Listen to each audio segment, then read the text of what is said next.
అయినప్పటికీ సహోదర భావంగా ఇలా మేము ఆలోచించుకున్నాం.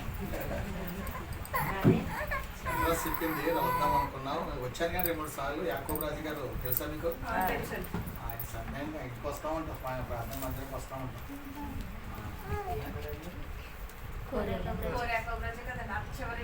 ఈ చివరి ఎగ్జిట్ లేదా ఇక్కడ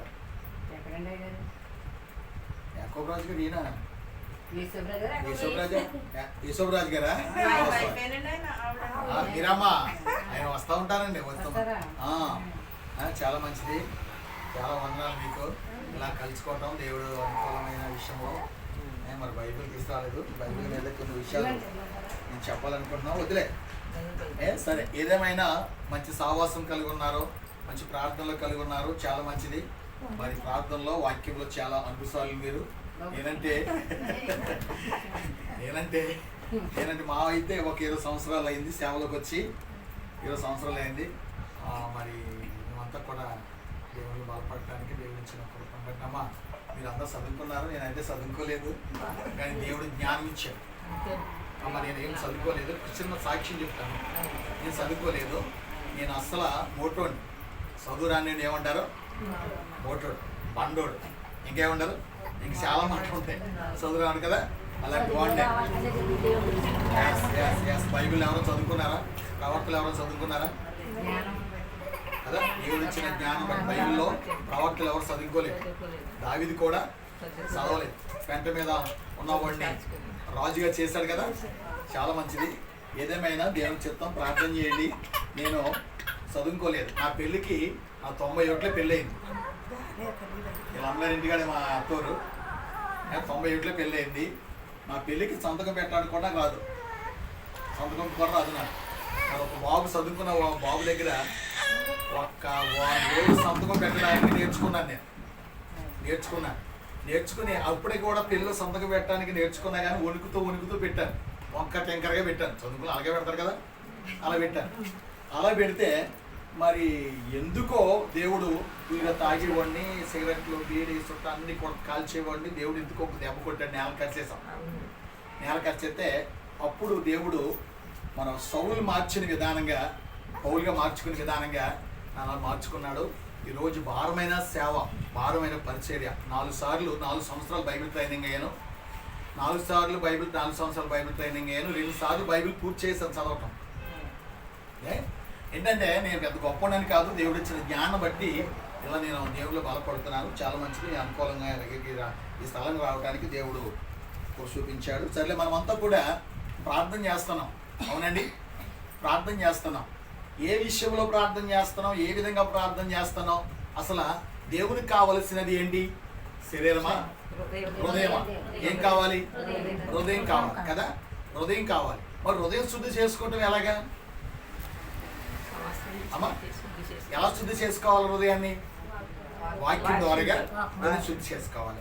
ఒకసారి బైబిల్లో ఒక ఎలీషా ఉన్నాడు. ఎలీషా ఉంటే ఎలీషాకి కూడా శిశువులు వస్తుంటే ఆ శిశువులకి ఒక అరణ్యంలో ఒక స్థలానికి వెళ్ళినప్పటికీ వాళ్ళకి ఆకలేసింది. అమ్మ, వాళ్ళకి ఏమేసింది?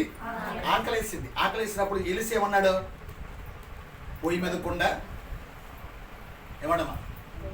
పొయ్యి మీద కుండ పెట్టండి, వంట చేయండి అన్నాడు. పొయ్యి మీద వంట చేస్తున్నారు.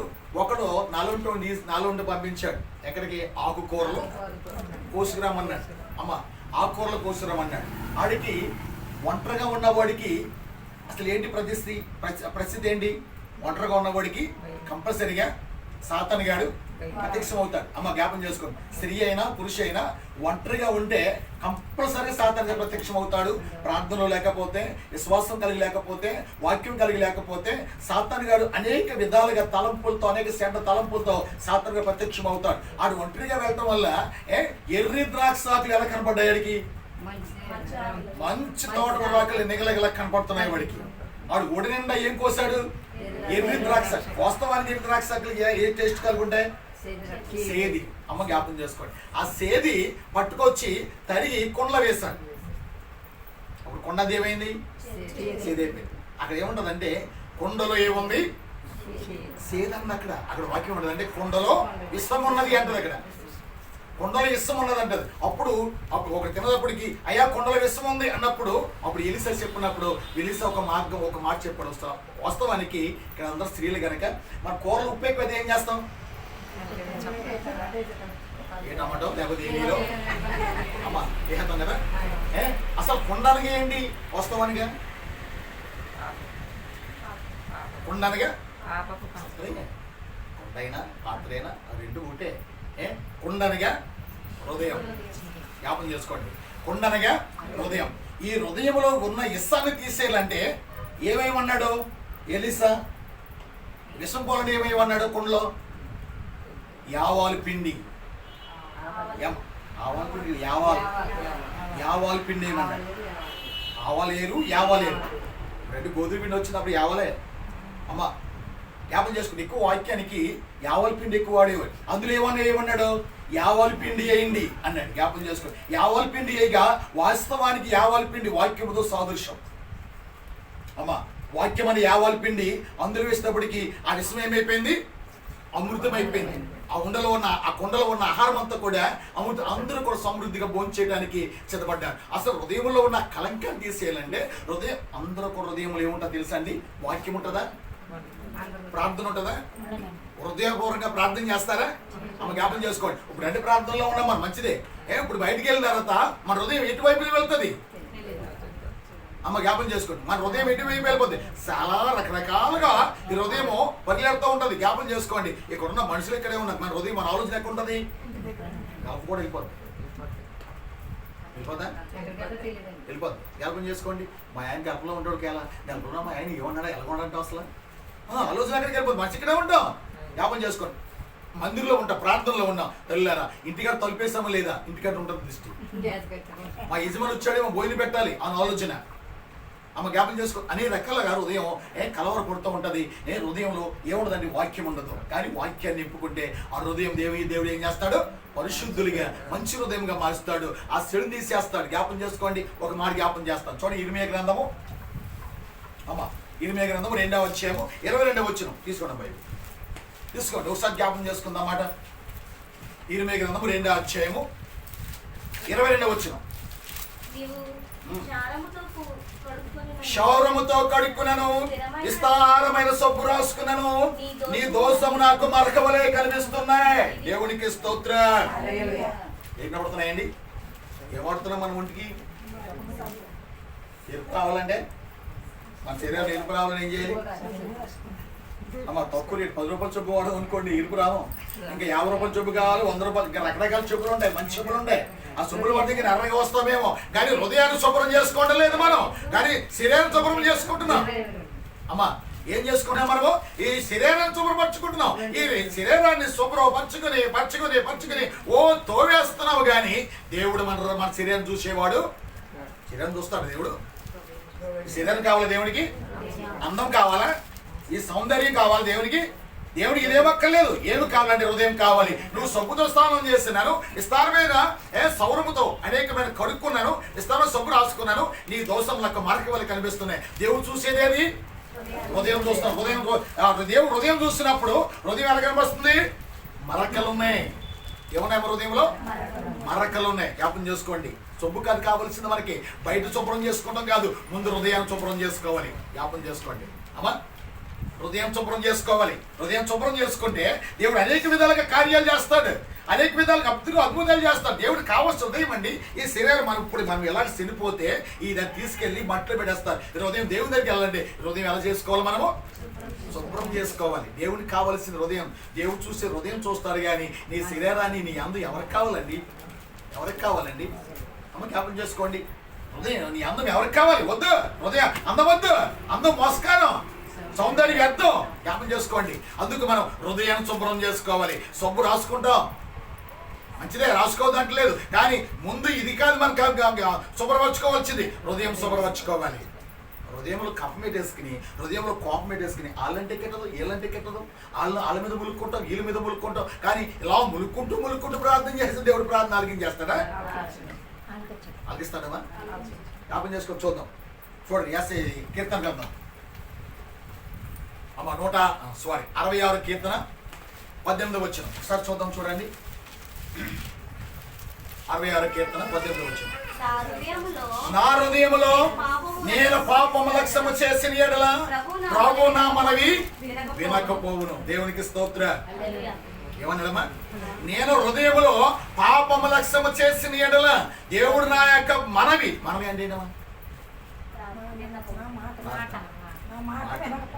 మాట, ప్రార్థన, మొర, అమ్మ విన్నపములు అన్నీ. హృదయం ఏముంటే దేవుడు ప్రార్థన ఆలకించడు. మళ్ళీ చదవన్నమాట. నా హృదయములో పాపము లక్ష్యము చేసిన ఎడల ప్రభు నా మనవి వినకపోవును. దేవునికి స్తోత్ర. జ్ఞాపం చేసుకోండి దేవుని బిడ్డలారా, వాక్య భాగాన్ని జ్ఞాపం చేసుకోండి. అసలు హృదయంలో ఏముంది? హృదయంలో ఏం దాచుకుంటాం మనం? హృదయంలో ఏం దాచుకుంటాం? వాక్యం దాచుకుంటామా? ప్రార్థన దాచుకుంటామా? దేవుడి విశ్వాసం దాచుకుంటామా? దేవుని భయభక్తులు కలిపి దాచుకుంటామా? ఏం దాచుకుంటాం? హృదయంలో కఫం, కోపం, కుల్లి, కుతంత్ర. అవిషయాలు ఏం దాచుకున్నాడు? అవిషయాలు ఏం దాచుకున్నాడు? కుల్లి. అవిషయాలు అంటే ఎవరమ్మా? ఎవరు అవిషయాలు అంటే ఎవరమ్మా? దావీదు కుమారుడు. దావీదు కుమారుడు. సార్ బైబిల్ ఏమో చూడండి. సమూయేలు గ్రంథము, 2వ సమూయేలు గ్రంథము ఒక మాట నేను జ్ఞాపకం చేస్తాను.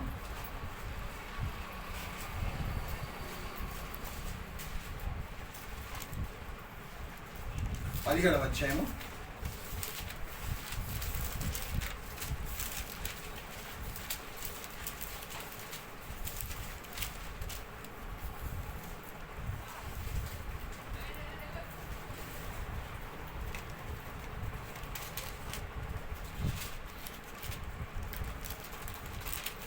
చూడండి ఒకసారి మాట జ్ఞాపకం చేస్తాను.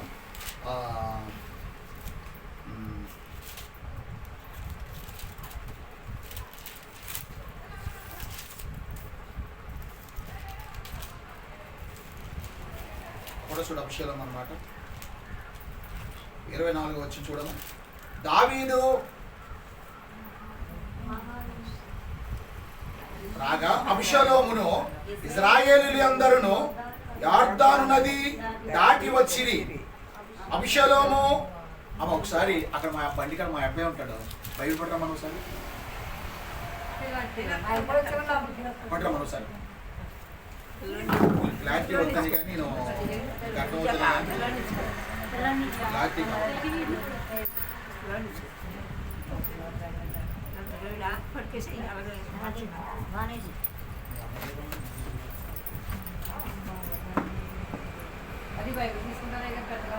కాదమ్మా. నాకు కనపడక కాదు, నాకు నా బైబిల్ అన్ని కూడా టికెట్ వేసుకుంటాను, వేసుకుంటాను. ఇది ఎక్కడ ఉందో తెలిసిపోద్ది, ఏ వాక్యం ఎక్కడ ఉందో తెలిసిపోద్ది.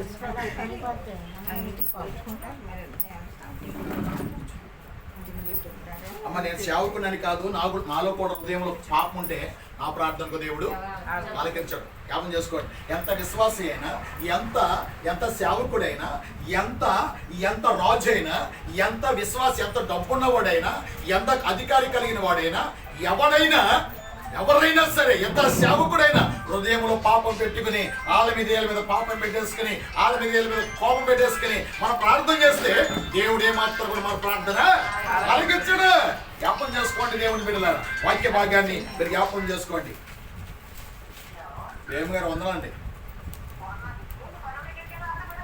నేను వస్తున్నాను, మొత్తం నేను మాట్లాడాలి, ప్రార్థనలో ఉన్నాను, మాట్లాడతాను. వస్తాను, 1 గంటలో వస్తాను. అంటే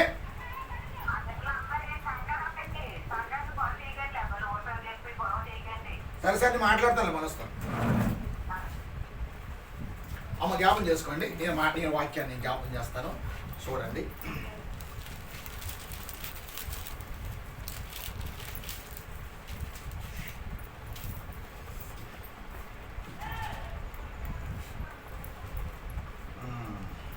ఏమన్నాడు?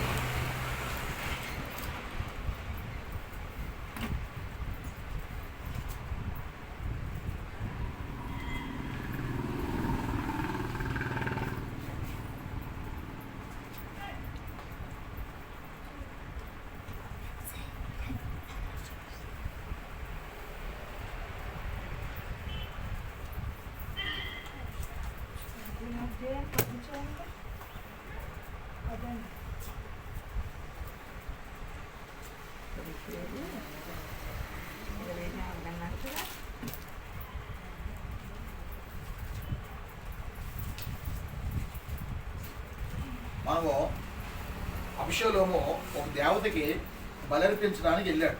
అమ్మ అభిషేలోము దావీదు కుమారుడు. దావీదు కుమారుడు అయితే ఆ అభిషేలోము ఒక దేవతకి బలివ్వటానికి వెళ్తే ఆ బలివ్వటానికి అనేక మంది బిడ్డలు అతను జాయిన్ అయిపోయారు. జాయిన్ అయిపోతే జాయిన్ అయిన తర్వాత ఏం జరిగిందంటే అక్కడ చూడండి, ఒక మాట జ్ఞాపకం చేస్తే దేవుడు ఆలకిస్తున్నాడు, ఒక మాట జ్ఞాపకం చేస్తున్నాను, ఒక మాట ఇక్కడే నేను రాశాను, కనిపిస్తట్లేదు, కంగారులో కనపడదు ఈ టైంలో కూడా. జ్ఞాపకం చేసుకోండి వాక్య భాగాన్ని.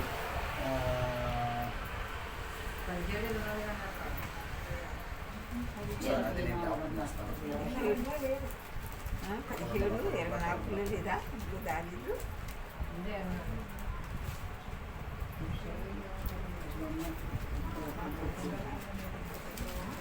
అభిషేకం అంటే ఎవరు అన్న మాటవి కావాలి. ఆడు ఎటువంటి కుట్ర పన్నాడు అన్న మాట మనకి కావాలి. చూడండి ఒకసారి 15వ అధ్యాయము 13 నుంచి చదవండి.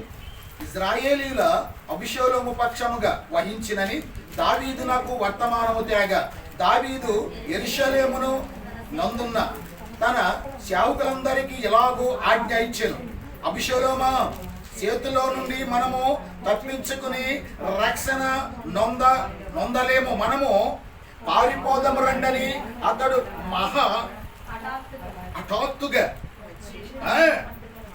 జ్ఞాపం చేసుకోండి. ఈ మాట ఎందుకు జ్ఞాపం చేస్తున్నాడంటే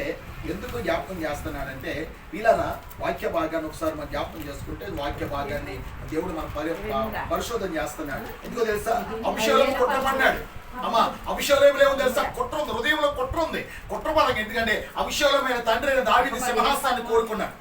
అమ్మా తండ్రి కూర్చున్న సింహాసనాన్ని కోరుకుని అప్పుడు ఏమైనా సరే తండ్రి సింహాసనాన్ని కోరుకోవాలి, తీసుకోవాలి నేను అనుకున్నాడు. అందరూ చెప్పారు, అయ్యా నీ కుమారుడు సింహాసనాన్ని ఈ సింహాసనాన్ని కోరుకుంటుండే అప్పుడు దావీదుకి భయం వేసింది. తండ్రి అద్భుత కుమారుడు కదా అని వదిలేసి ఎక్కడికి వెళ్ళిపోతుంది దావీదు? అరణ్యంలోకి వెళ్ళిపోయి ప్రార్థన చేస్తున్నాడు. మీరు అందరూ ప్రార్థన చేయండి, అభిషేకం హృదయం మంచిగా మారేలా ప్రార్థన చేయండి అని దావీదు అందరికి చెప్పి పాడిపోతుండే అప్పుడు అంటున్నాడు, అనేకమైన కుట్రలోకి బయలుదేరతారు. మనలో కుట్రలు ఉన్నారు, ఇంటి పక్కోళ్ళు. నువ్వు నేను మాట్లాడుకో అమ్మా, మాట్లాడుకోకపోతే నువ్వుని మాట్లాడుకున్నప్పుడు నీకు సన్నిహితులైన మా ఎదురుగుండగా అనేక మంది వచ్చి నీతో మాట్లాడే వాళ్ళు ఉండాలి. పక్క నవ్వుకుంటాం, చక్కగా మాట్లాడుకుంటాం ఉండదు. ఎందుకంటే నాకు కోపం రావాలని, నాకు కుళ్ళు రావాలని జ్ఞాపం చేసుకుంటాం. కొంతమంది కుట్రోళ్ళు ఆ కుట్రోలు జాయిన్ అవుతా, కుట్ర ఏమవుతుంది అమ్మా ఇంకా బలపడుతుంది. జ్ఞాపం చేసుకోండి. అలాగే అప్పుడు దావీదైన మేనలుడైన ఒక ఆయన ఎవరైనా యాబాబు. ఎవరండి? అర్థం మీ చదువుతూ అర్థమవుతుంది, చదవండి. అది యాబాబు, మీకు అర్థమవుతుంది. యాబాబు యుద్ధం చేస్తున్నాడు, అభిషేకం చంపేదాము యుద్ధం చేస్తుండే అప్పుడు అభిషేకము ఆ యుద్ధంలో నెగ్గలేక పారిపోతున్నాడు. దేని మీద పారిపోతున్నాడు? దేని మీద? కంచరగాడిది మీద. ఏ గాడిదమ్మా? కంచెరగాడిది. తెలుసా కంచెరగాడి మీద పారిపోతుంటే అప్పుడు అభిషేకం తల ఎలాగుండేది? ఆడ మనిషి కన్నా బోరిగా తల ఉంటుంది. ఆ తల అప్పుడు ఆ గాడిద ఎక్కడ వెళ్తుందంటే మసకి వృక్షం కింద వెళ్తుంది. మీ అంతా చదవండి, వెళ్తారు, మీకు అర్థమవుతుంది. మసక వృక్షం కింద వెళ్తుంటే అప్పుడు ఆ తల పైకి ఎగిరి ఆ మసక వృక్షానికి తగులుకుని గాడిద వెళ్ళిపోద్ది, వీడు మయ్యని ఏలాడుతాడు. కుట్ర ఏమైందమ్మా?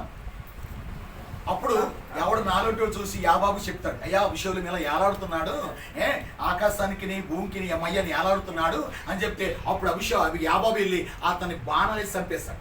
కుట్ర ఏమైంది? మరణానికి దాచేసింది. జ్ఞాపకం చేసుకోండి వాక్య భాగాన్ని. అందుకే మనం ఏంటంటే ఏ కుట్ర మన హృదయంలో ఉంచుకోకూడదు, మనతో రిలీఫ్గా ఉండాలి. జ్ఞాపకం చేసుకోండి, దేవునికి అనుకూలముగా ఉండాలి, దేవునికి ఇష్టమైన వారుగా ఉంటే దేవుడు మనందరినీ కూడా ఆస్వాదిస్తాను. నేను కొన్ని మాటలు చెప్పి ముగిస్తాను. అమ్మ జ్ఞాపకం చేసుకోండి. చాలా సామెత గ్రంథం చూడండి ఒకసారి. సామెత గ్రంథం 21వ అధ్యాయం 13 వచ్చిన త్వరగా నేను ముగించేస్తాను.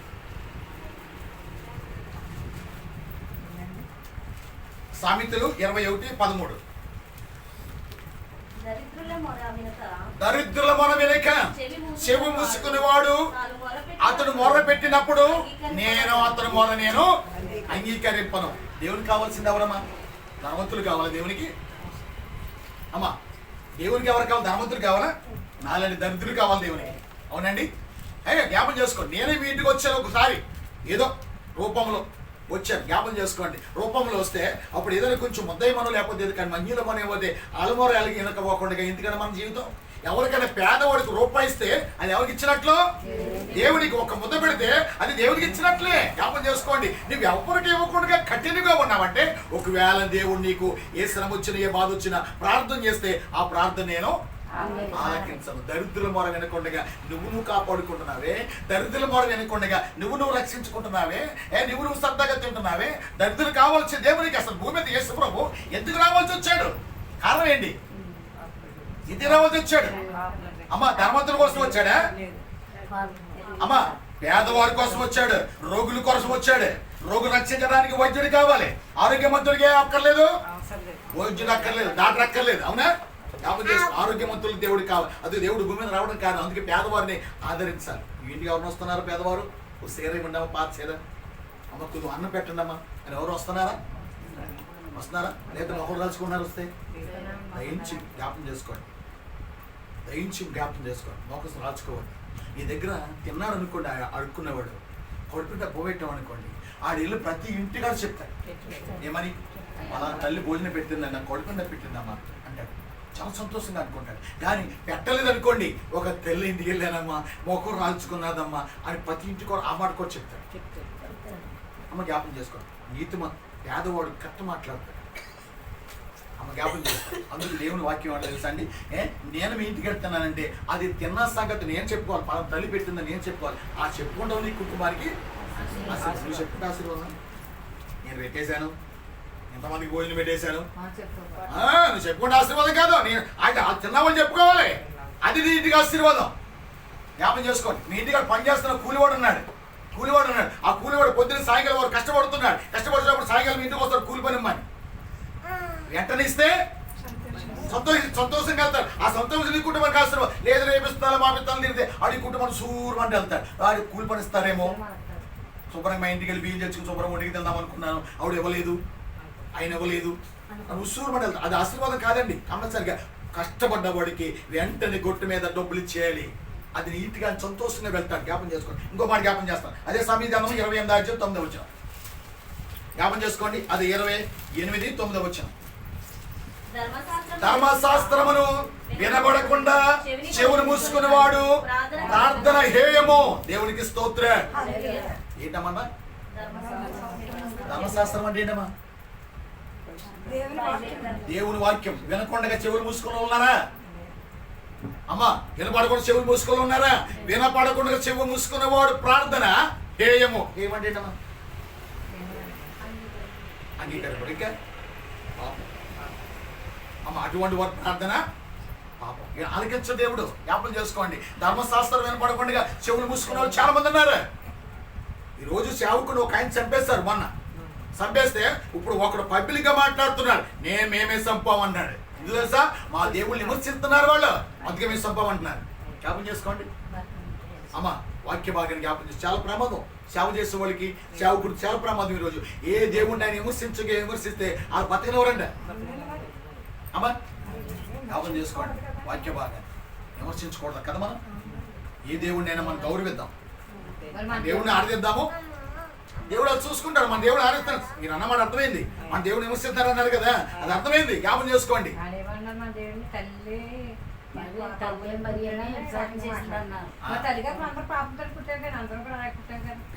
అమ్మ అది దేవుడు. అందుకని క్రైస్తవుడు ఎలాగ ఉండాలని సహనం కలిగి, ఓర్పు కలిగి, ప్రార్థన కలిగి ఉండాలి. వాక్యం చెప్తాను. ఇంకో మాట జ్ఞాపం చేసి నేను ముగించేస్తాను. చూడండి, ఎస్ఐ గ్రంథము 1:15 వచ్చిన నేను ముగించేస్తాను.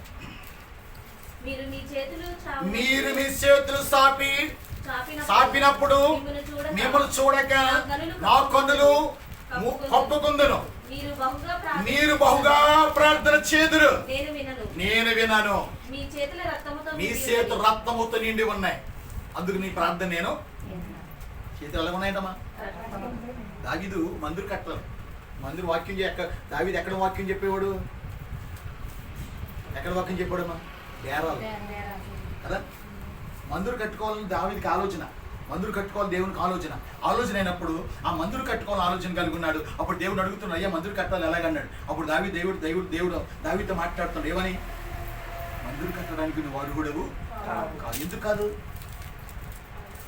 దావీదు చేతులు రక్తముతో రక్తముతో నిండి ఉన్నాయి, అందుకు మందిరం కట్టడానికి నువ్వు అర్హుడవు కాదు. నీ గర్భను పుట్టిన నీ కుమారుడు సొలొమోను ద్వారాగా మందిరం కట్టబడి అన్నాడు. జ్ఞాపం చేసుకోండి అన్నాడా? జ్ఞాపం చేసుకోండి. చేతులు అయితే ప్రార్థన చేస్తాం, మంచిదే కాదంటలేదు, కానీ ఒకసారి జ్ఞాపం చేసుకుందాం. నేను పాపం చేస్తాను, ఈరోజు మనం కూడుకున్నాం. నేను తిన్నాను, ఏం చేస్తాం? మనం ఎలా మాట్లాడాం? మనం రాత్రి దినాన్ని ఎలా మాట్లాడాం? నేను తిన్నాను ఏ ప్రవర్తన కలిగి ఉన్నాం, ఏ ఆలోచన కలిగి ఉన్నాం? నేను తిన్నాను ఈరోజు ప్రార్థన మంచిదే కాదంటలేదు, కానీ నిన్న దినాన్ని ఎలాగ ఉన్నాం? అవన్నీ కూడా మనం పరీక్ష చేసుకోవద్దా? నా హృదయం బాగుందా? నా మాట తీరు బాగుందా? నా హృదయ ఆలోచన బాగుందా? వాళ్ళ మీద ఏదైనా సనుక్కోటాలు అని మీద ములుక్కోటాలు ఉన్నాయా? వద్దు, మానేద్దాం. వాక్యం కలిగి ఉందా? నీ హృదయం దేవునికి ఇవ్వండి. నీ హృదయంలో ఏం నింపుకోవాలి? వాక్యాన్ని నింపండి. జ్ఞాపం చేసుకోండి. దావీదు పాపం చేస్తాడు, పాపం చేసి ఉపవాసం ఉండి ప్రార్థన చేస్తున్నాడు.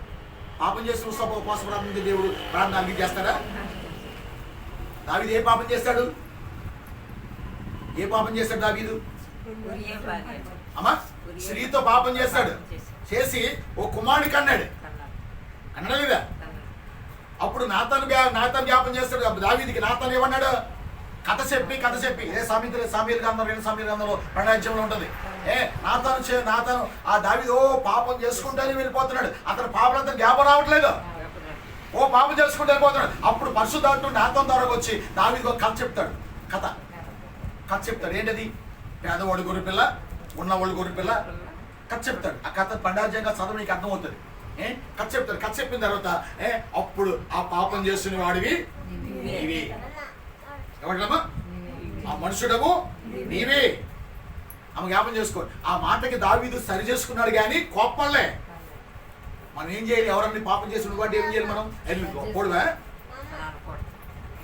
అంటా మనమా అంటా కదా. మానవనైజ్యం అంతే. మానవనైజ్యము ఎదురు మాట్లాడతాం, కానీ దావీదు అలాగ అనలేదు. సరి చేసుకున్నాడు గనక, నువ్వు పాపం చేసి నువ్వే సరి చేసుకున్నాడు కనుక నిత్యరాజ్యానికి వెళ్ళాడు. అలా మనకు కూడా సరి చేసుకుందాం. అప్పుడు దావీదు కుమారుడు. అప్పుడు దావీదు నాతోనే ఏమని చేస్తాడు దావీదుని? అయ్యా, నువ్వు బ్రతకాలంటే నీ కుమారుడు చెప్పాలి. దావీదు, నువ్వు బ్రతకాలంటే నీ కుమారుడు చనిపోవాలి. ఏమడమ్మా? నువ్వు బ్రతకాలంటే నీ కుమారుడు చనిపోవాలి అని చెప్పాడు. జ్ఞాపం చేసుకో. చనిపోవాలని నాతోని చెప్పాడు, పరిశుద్ధాత్ముడు చెప్పాడు. ఈలోగా ఆ కుమారుడు రోగం కలిగి ఉన్నాడు. రోగం కలిగి ఉంటే నా కుమారుడు బతికిస్తాడేమో అని ఉపవాసం ఉండి ప్రార్థన చేస్తున్నాడు. ఎవరు? దాన్ని జ్ఞాపం చేసుకోండి. ఉపవాసం ఉండి ప్రార్థన చేస్తున్నాడు. ఉపవాసం ఉండి ప్రార్థన చేస్తే దేవుడు ఆలకిస్తాడా? ఆల్రెడీ చెప్పేస్తాడు, నీ కుమారుడు నేను తీసుకుంటాను. జ్ఞాపం చేసుకో. తీసుకుంటాను చెప్పినప్పుడు ఉపవాసం ఉండి ప్రార్థన చేస్తున్నాడు. అప్పుడు శిశువులు అందరూ అనుకుంటున్నారు ఏమని తెలుసా? అయ్యో దావీదు నీళ్ళు తాగట్లేదు, ఆహారం తినట్లేదు, అయ్యా లేబోయే ఆహారం తిను, అయ్యో లేబోయే మంచిలు తాగు అని అంటే అసలు ఇది కూడా సంబంధించట్లేదు. అప్పుడు ఆ శిశువులందరూ అనుకుంటున్నారు కుమారుడు చూడగా తిరిగి అలా అనుకుంటున్నారు, అయ్యో కుమారుడు చనిపోలే ఉన్నాడు అని గుసగుసలు ఆడుకుంటున్నారు. చనిపోయాడు అని అనుకుంటున్నారు. అప్పుడు ఆ గుసగుసలేని అప్పుడు పైకి లేసి మా కుమారుడు చనిపోవడానికి అప్పుడు పరిగెత్తుకెళ్ళి ఏం చేస్తున్నాడు? స్నానం చేసి మంచి వస్త్రములు కట్టుకుని భోంచేస్తున్నాడు.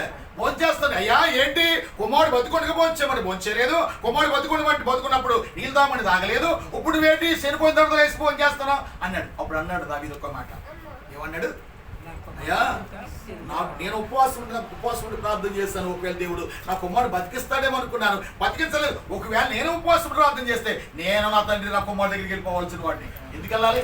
నా దేవుడి మాటని నెరవేర్చాలి, సువార్త చేయాలి అని బతుకుండి ఆయన సేవ చేస్తాడు. నిత్య రాజ్యానికి వెళ్ళాడు. పాపం చేసుకోండి. పాపము చాలా ప్రమాదం. పాపం చేస్తామా? మనలో పాపం ఉందా? పాపం అంటే బలమైన పాపాలు కాదండి.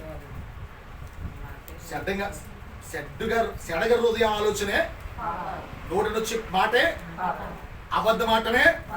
అమ్మా, మా హృదయం కుల్లి కుతంత్ర ఆళ్ళ మీద ఏళ్ళ మీద కోపం క్రోధం అల్లరి అవన్నీ కూడా పాపమే.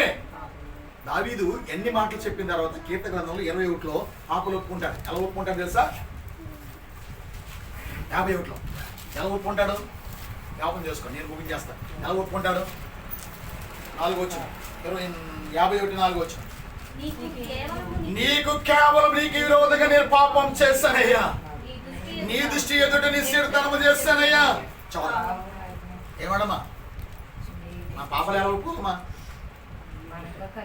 ఎలా కప్పుకోవాలి మన పాపాలు? పాపిని పాపిని పాపిని అంటే బాగుంటుందా? చేశాను. ఎలాగనాల మనం పాపం చేశాను, ప్రభువా నీకు విరోధంగా నీ పాపము చేశాను అని అంటే దేవుడు చాలా సంతోషం అన్నమాట.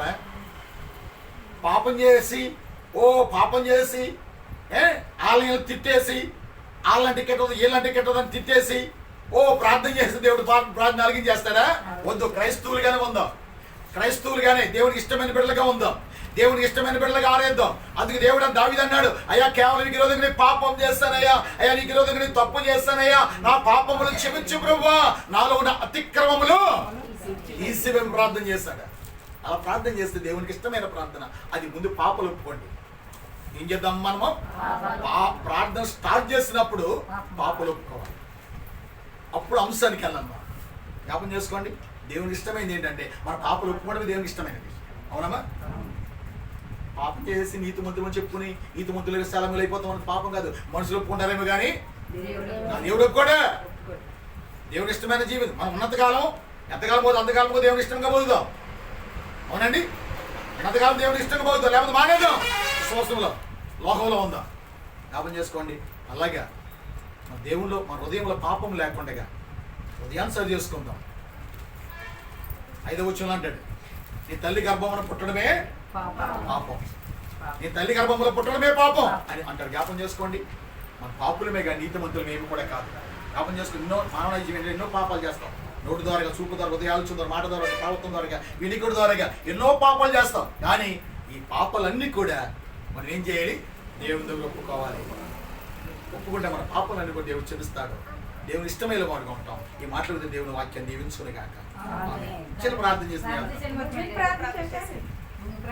సరే, ప్రార్థన చేసుకుందాం. స్తోత్రాలు నాయన, పరిశుద్ధుడా మీకు స్తోత్రాలు. దయగల తండ్రి, ప్రేమగల దేవ, జీవము గల యేసయ్యా మీకు స్తోత్రాలు. స్తోత్ర అయా సకల ఆశీర్వాదములకు కారణభూతుడా, సర్వశక్తిమంతుడా మీకు స్తోత్రాలు. స్తోత్రాలు అయా. నిన్న నేడు ఏకరీతిగా ఉన్న దేవ మీకు కృతజ్ఞతాస్తుతులు చెల్లిస్తూ ప్రార్థన చేస్తున్నా అయా. ఇదిగో నాయన మా యొక్క సోదరి ప్రభా యొక్క సుజాత యొక్క కుటుంబంలో గృహంలో మేము ఎలా కూడి ఎలా ప్రార్థన చేయట ఎంతో ధన్యతో ఎంత ఆశీర్వాదమునైనా మీకు వందనాలు. స్తోత్రాలు నాయన అయా. ఎక్కడ 2-3 కూడి నా నామంలో ప్రార్థన చేస్తారు వారి మధ్య నేను ఉంటాను చెప్పిన దేవుడు నాయన, మీరు మా మధ్య ఉన్నారు ప్రభా. మీరు మాతో మాట్లాడారు ప్రభా. మీ పరిశుద్ధాత్మ మా మధ్య నుంచి మమ్మల్ని అందరినీ కూడా మీరు దర్శించిన విధానం కూడా మీకు స్తోత్రాలు అయ్యా. మేమంతా కూడా మీకు ఇష్టమైన బిడ్డలుగా ఉండాలి ప్రభా. మేమంతా కూడా లోక అలవాటు లేకుండా, లోక సావాసాలకి వెళ్ళకుండా అయ్యా మీతో సావాసం కలిగే భాగ్యాన్ని ఇక్కడ ప్రతి ఒక్క బిడ్డకి నాకు దయచేయండి ప్రభా. మీకు వందనాలు. స్తోత్రాలు. సహోదరి ప్రభు సుజాత గారిని మీరు జ్ఞాపకం చేసుకోండి. సుజాత బలపరచండి. ఇచ్చిన భర్త విదేశంలో కష్టపడుతున్నారు, భర్తను బలపరచండి. ఇచ్చిన కుమార్తెలిద్దరినీ కూడా మీరు ఆస్వాదించండి ప్రభా. అయ్యా పెద్ద కుమార్తె అల్లుడి బిడ్డలు దీవించండి ప్రభా. మీ కాపుదల ఇవ్వండి. మీకు వందనాలు అయ్యా. సుజాతకి ఇచ్చిన బంధువులను, రక్త సంబంధులను, అలాగే తల్లిదండ్రులను, వాళ్ళ కుటుంబాలన్నీ కూడా మీరు జ్ఞాపకం చేసుకోండి. అయ్యా కొన్ని సహోదరులు తల్లులు ఉన్నారు, నాకన్నా పెద్దవారు అయ్యా. సహోదరులు తల్లులు మీరు జ్ఞాపకం చేసుకోండి. వారి కుటుంబాలు, వాళ్ళ బిడ్డలను, వారి యొక్క సంఘాలను మీరు ఆస్వాదించండి ప్రభా. యేసయ్యా మీకు స్తోత్రాలు నాయన అయ్యా. ఏ సాతానికి లోనవ్వకుండా, సాతానికి వాడికి మేము లోబడకుండా మీకు లోబడే భాగ్యం దయచేయండి ప్రభా. ఎంతగానో సోతానికి మమ్మల్ని నాశనం చేయాలని ఎన్నో పన్నాగలు పండున్నాడు ప్రభా. ఆ పన్నాగలను యేసునామములో బంధిస్తున్నాం. యేసయ్యా మీకు వందనాలు. స్తోత్రాలు ప్రభా. అయ్యా వృద్ధాప్యుల తల్లిదండ్రులు మీరు దీవించండి. వారికి సంపూర్ణ ఆరోగ్యం దయచేయండి. చదువుకున్న బిడ్డల కొరకు, అయ్యా కాలేజీకి వెళ్తున్న బిడ్డల వరకు, అయ్యా 10వ క్లాస్ ఎగ్జామ్ రాస్తున్న బిడ్డల కొరకు మేము ప్రార్థన చేస్తున్నాం. మంచి జ్ఞాపశక్తిని వారికి దయచేయండి. మీ కాపుదల పడు ప్రభా. అయ్యా మీ భద్రత దయచేయమని మేము ప్రార్థన చేస్తున్నాము. దాన్ని మీకు స్తోత్రాలు నాయన. అలాగే ప్రభా అయ్యా ఈ మచ్చుకూరు గ్రామానంతా మీరు దీవించండి. ఇక్కడ ప్రతి కుటుంబాన్ని దర్శించండి ప్రభా. ప్రతి ఒక్క మీరు దీవించమని ప్రార్థన చేస్తున్నాం. అయ్యా మీతో సామస్యం కలిగి ఉండాలి ప్రభా. మాకు వాక్యం అనే జ్ఞానం మాకు దయచేయండి ప్రభా. అయ్యా మాకేమీ తెలియదు నాయన, ప్రార్థన చేయడం తెలియదు, వాక్యం చదవడం తెలియదు ప్రభా. అందులో సత్యాన్ని మేము అర్థం చేసుకోలేని రీతిలో ఉన్నాం ప్రభా. ఒకసారి మీ సత్యాన్ని అర్థం చేసుకోవడానికి మీ వాక్యంలో బలపరచండి నాయన. అయ్యా ప్రార్థనలో బలపరచండి స్తోత్రాలు నాయన. అయ్యా మీకు వందనాలు, స్తోత్రాలు అయ్యా. అనేకమైన వారిని ప్రేమించే మనస్తత్వం మాకు దయచేయండి ప్రభువా. మీకు లోబడే భాగ్యం మాకు దయచేయండి ప్రభువా. అయ్యా మీకు వందనాలు, స్తోత్రాలు. ఈ కుటుంబం దీవించండి. ఈ కుటుంబం చుట్టూ మీ పరిశుద్ధాత్మ కాపుదల భద్రత దయచేయమని అయ్యా. ఈ కుటుంబంలో అనేక ప్రతి శనివారం జరుగుతుంది నాయన. ప్రతి శనివారం జరుగుతుంది కూడిక ఆశీర్వాదకరముగా మీకు దీవెనకరముగా జరగడానికి దగ్గరిగించమని, అనేక బిడ్డలు బలపరచమని అయ్యా. మీరు రాకూడదు మేమంతా ఎదురు చూస్తున్న బిడ్డలుగా ఉండడానికి దగ్గరిగించమని ఈ మధ్యాహ్న కాల సమయంలో ఈ కుటుంబాన్ని ఇక్కడ ఉన్న ప్రతి ఒక్క బిడ్డని అప్పగిస్తూ దాసుడిగా నన్ను, నా కుటుంబ, నా పరిచర్యను నేను వెళ్తున్న ప్రయాణంలో తోడుగా ఉండమని సహాయం చేయమని యేసు పరిశుద్ధ నామములో ప్రార్థన చేస్తున్నాము తండ్రి. ఆమేన్. పరలోకమందున్న మా తండ్రి, నీ నామ పరిశుద్ధపరచబడును గాక, నీ రాజ్యం వచ్చును గాక, నీ చిత్తం పరలోకమందు నెరవేరినట్లు భూమి యందు నెరవేరును గాక. మాకు వందన 100 మాకు దయచేయము. మా ఎవరి ప్రార్థన చేస్తూ వచ్చిన ప్రకారము మా ప్రార్థనలు క్షమించము. మమ్మల్ని సోదరులోనికి త్యాగ కీడు తప్పించము. రాజ్యము, శక్తి, మహిమ నిరంతరం వెళ్ళినావు తండ్రి. ఆమేన్. మన తండ్రి అయిన దేవుని ప్రేమ, కుమారుడైన యేసుక్రీస్తు వారి కృప ఇప్పుడు ఎల్లప్పుడూ ఆయన రాకడ పర్యంతమును ఇప్పుడు ప్రార్థన చేస్తున్న ప్రార్థన విషయముల మీదను, ఇక్కడ మోకరించిన ప్రతి ఒక్క తల్లుల మీదను, ఒక సహోదరుల మీదను, అయా సహోదరి సుజాత ఇచ్చిన భర్త బిడ్డల మీదను, అయా సంఘాల మీదను, కుటుంబాల మీదను, గ్రామ మీదను ఈ పరిశుద్ధాత్మ దేవులు ఇప్పుడు ఎల్లప్పుడూ సదాకాలము తోడైండి నడిపించబడును గాక. ఆమేన్. ఆమేన్. ఆమేన్. అమ్మ మీ అందరికీ వందనాలు. నయించినాను ఎంతగానో ఈ అవకాశం ఇచ్చిన సహోదరికి చాలా చాలా వందనాలు.